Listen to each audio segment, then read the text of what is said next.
Hello everyone, welcome. आज हम एक ही शॉट में पूरा का पूरा पीरियोडिक प्रॉपर्टीज चैप्टर खत्म करने वाले हैं। इसके बाद एग्जाम का कोई भी क्वेश्चन आपसे नहीं छूटेगा, आई प्रॉमिस। यह है हमारा आज का प्लान। हम स्टेप बाय स्टेप इन सब टॉपिक्स को कवर करेंगे, पीरियोडिक कोड्स से लेकर आखिर में एग्जाम टिप्स तक। तो रेडी हो जाइए, चलिए शुरू करते हैं। ओके, सो सबसे पहला सवाल, आखिर पीरियोडिक टेबल को ऐसे ही क्यों अरेंज किया गया है? इसके पीछे का राज क्या है? Let's find out. देखिए, ये जो पीरियोडिक टेबल है ना, ये सिर्फ एलिमेंट्स का एक चार्ट नहीं है। ये एक ट्रेजर मैप जैसा है और इसमें एक सीक्रेट कोड छिपा है, एक पैटर्न जो हमें बताता है कि कौन सा एलिमेंट कैसा बिहेव करेगा। और इसी पैटर्न को, इसी रेपुटेशन को हम कहते हैं पीरियोडिसिटी। मतलब जैसे कैलेंडर में हर 7 दिन बाद मंडे आता है, वैसे ही पीरियोडिक टेबल में एक रेगुलर इंटरवल के बाद एलिमेंट्स की प्रॉपर्टीज रिपीट होती हैं। और इस सबका बेस क्या है? सिर्फ एक चीज, एटॉमिक नंबर। अच्छा, अब इस पूरे चैप्टर के कोड को क्रैक करने के लिए मैं आपको 2 गोल्डन रूल्स बताने वाला हूं। अगर आपने ये 2 रूल समझ लिए तो पूरा चैप्टर आपकी मुट्ठी में होगा। रूल नंबर 1, जब हम लेफ्ट टू राइट जाते हैं एक पीरियड में, तो नंबर ऑफ शेल्स सेम रहता है, लेकिन न्यूक्लियर चार्ज यानी न्यूक्लियस का पावर बढ़ता जाता है। रूल नंबर 2, जब हम टॉप टू बॉटम आते हैं एक ग्रुप में, तो हर स्टेप पर एक नया शेल ऐड हो जाता है। बस यही 2 रूल्स हैं, इन्हीं से हम सारे ट्रेंड्स एक्सप्लेन करेंगे। Simple, right? तो चलिए अपने 2 गोल्डन रूल्स को एक्शन में देखते हैं। शुरुआत करते हैं सबसे फंडामेंटल प्रॉपर्टी से, एटॉमिक साइज। बिल्कुल सिंपल है। एटॉमिक साइज का मतलब है एक एटम का साइज, कितना बड़ा है वो। टेक्निकली ये न्यूक्लियस के सेंटर से आउटरमोस्ट शेल तक का डिस्टेंस होता है। तो पीरियड में क्या होता है? याद है golden rule number 1? Number of shells same है, लेकिन लेफ्ट से राइट जाने पर न्यूक्लियर चार्ज बढ़ रहा है। तो सोचिए, न्यूक्लियस ज्यादा पावरफुल हो रहा है तो वो उन्हीं शेल्स को और जोर से अंदर की तरफ खींचेगा। नतीजा, एटम का साइज छोटा होता जाता है, इट श्रिंक्स। और ग्रुप में नीचे आते वक्त यहां काम आता है गोल्डन रूल नंबर 2। हर बार एक नया शेल ऐड हो रहा है। नया शेल मतलब एटम की एक नई लेयर। इससे नेचुरली एटम का साइज बढ़ता चला जाता है। सिंपल। ज़रा पीरियड 3 को देखिए। सोडियम से शुरू करके क्लोरीन तक आप साफ साफ देख सकते हैं कि एटम का साइज कंसिस्टेंटली छोटा हो रहा है। क्यों? क्योंकि न्यूक्लियर चार्ज बढ़ रहा है। Same reason. ओके, तो अब जब आपका एटॉमिक साइज का फंडा क्लियर हो गया है, अगली प्रॉपर्टीज तो बिल्कुल केक वॉक है, क्योंकि वो सब साइज पर ही डिपेंड करती हैं। चलिए देखते हैं कैसे। शुरू करते हैं मेटालिक और नॉन मेटालिक कैरेक्टर से। मेटालिक कैरेक्टर मतलब एक एटम कितना जेनरस है, मतलब वो कितनी आसानी से अपना इलेक्ट्रॉन लूज कर सकता है या डोनेट कर सकता है। जो जितनी आसानी से इलेक्ट्रॉन देगा वो उतना अच्छा मेटल। अब सोचिए, पीरियड में लेफ्ट टू राइट जाते हुए साइज छोटा हो रहा है और न्यूक्लियर चार्ज बढ़ रहा है। न्यूक्लियस इलेक्ट्रॉन्स को बहुत टाइटली पकड़ के रखता है।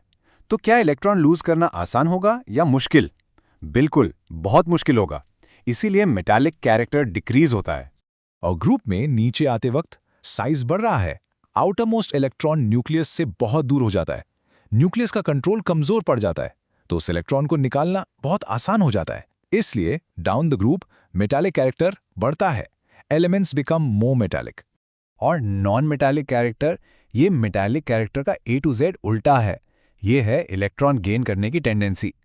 एक एटम कितना ग्रीडी है इलेक्ट्रॉन के लिए, तो इसका ट्रेंड भी A to Z उल्टा होगा। पीरियड में लेफ्ट टू राइट जब न्यूक्लियर चार्ज बढ़ता है तो वो आने वाले इलेक्ट्रॉन को और जोर से अट्रैक्ट करता है। इलेक्ट्रॉन गेन करना आसान हो जाता है, तो नॉन मेटालिक कैरेक्टर बढ़ता है। और ग्रुप में नीचे जाते हुए ये A to Z कम हो जाता है। अच्छा, अब आते हैं आयोनाइजेशन पोटेंशियल पर। इसको समझो, प्राइस या एनर्जी कॉस्ट। एक इलेक्ट्रॉन को एटम से जबरदस्ती निकालने के लिए कितनी एनर्जी लगेगी? जहां इलेक्ट्रॉन को निकालना मुश्किल है, जैसे पीरियड में आगे, वहां एनर्जी कॉस्ट ज्यादा होगी, तो आयोनाइजेशन पोटेंशियल बढ़ता है। और जहां आसान है, जैसे ग्रुप में नीचे, वहां कॉस्ट कम होगी, तो आयोनाइजेशन पोटेंशियल कम होता है। और इलेक्ट्रॉन एफिनिटी, ये है रिवॉर्ड या एनर्जी पे ऑफ। जब एक एटम सक्सेसफुली एक इलेक्ट्रॉन गेन कर लेता है तो वो खुश होकर कितनी एनर्जी रिलीज करता है। जो एटम इलेक्ट्रॉन को ज्यादा चाहता है, जैसे पीरियड में आगे वाले, वो ज्यादा एनर्जी रिलीज करेगा। तो इसका ट्रेंड बिल्कुल नॉन मेटालिक कैरेक्टर जैसा है। पीरियड में बढ़ता है, ग्रुप में कम होता है। ऑलराइट, आखिरी और बहुत ही इंपॉर्टेंट प्रॉपर्टी, इलेक्ट्रोनेगेटिविटी। ये प्रॉपर्टी अकेले एटम की नहीं है। ये तब पिक्चर में आती है जब एक एटम दूसरे एटम के साथ कोवेलेंट बॉन्ड बनाता है, यानी जब इलेक्ट्रॉन्स शेयर होते हैं। इसको बिल्कुल एक टग ऑफ वॉर यानी रस्सी खींच के गेम की तरह इमेजिन करो। बीच में है shared pair of electrons. Electronegativity उस एटम की ताकत है जो उस इलेक्ट्रॉन पेयर को अपनी तरफ ज्यादा खींचता है। जिसका न्यूक्लियर चार्ज ज्यादा और साइज छोटा होगा वही जीतेगा ना। इसीलिए इसका ट्रेंड भी सेम है, अक्रॉस अ पीरियड बढ़ता है और डाउन अ ग्रुप कम होता है। Okay, that was a lot, but I hope सब क्लियर हो गया होगा। चलिए अब फटाफट सब कुछ समराइज करते हैं और मैं आपको कुछ किलर एग्जाम टिप्स दूंगा। ये टेबल ये आपकी मास्टर की है इस पूरे चैप्टर के लिए। इसका स्क्रीनशॉट ले लो। देखो, एटॉमिक साइज के अलावा बाकी सारी प्रॉपर्टीज पीरियड में बढ़ती हैं और ग्रुप में कम होती हैं।